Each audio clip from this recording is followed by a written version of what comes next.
Hi, just want to welcome you into our Grand Design Reflection 29 RLS and just give you a brief organizational tour for if you are taking teens in a smaller RV like this, how you can handle that and how to deal with the minimalism that needs to go on.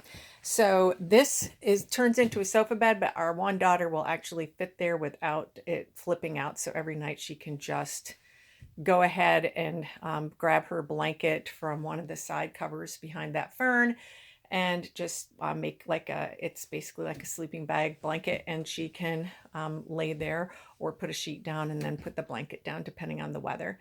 The sofa does flip out and there is storage underneath, which we could keep winter boots or clothing and stuff that we're just not going to be using right now.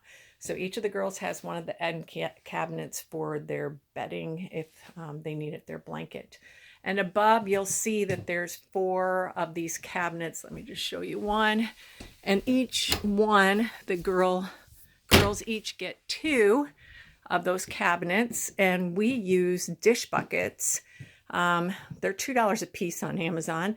And they each get a bucket in one of those cabinets for their clothing. Very minimalistic in their clothing. And behind that clothing, the bucket, they can put like bulkier things like coats and things like that. That'll keep the buckets up front. And this is our other daughter's sleeping area.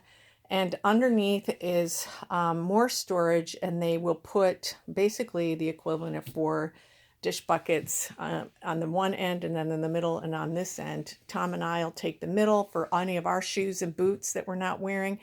And the girls will have like their underwear in one and undershirt, things like that. And then behind we'll have their shoes as well.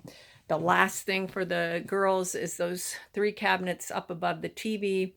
2 of them become homeschool cabinets. And again, we use a dish bucket. The children have done that for years in Ethiopia and Nepal, Kazakhstan, where they just have a dish bucket with all their schooling in it. And that will sit up front and their instruments will sit behind that because those are fairly deep cabinets. So that's it. And they're teens. So that's one's going to be 16 soon and one is 13. So I just wanted to give you a quick shot of what that looked like.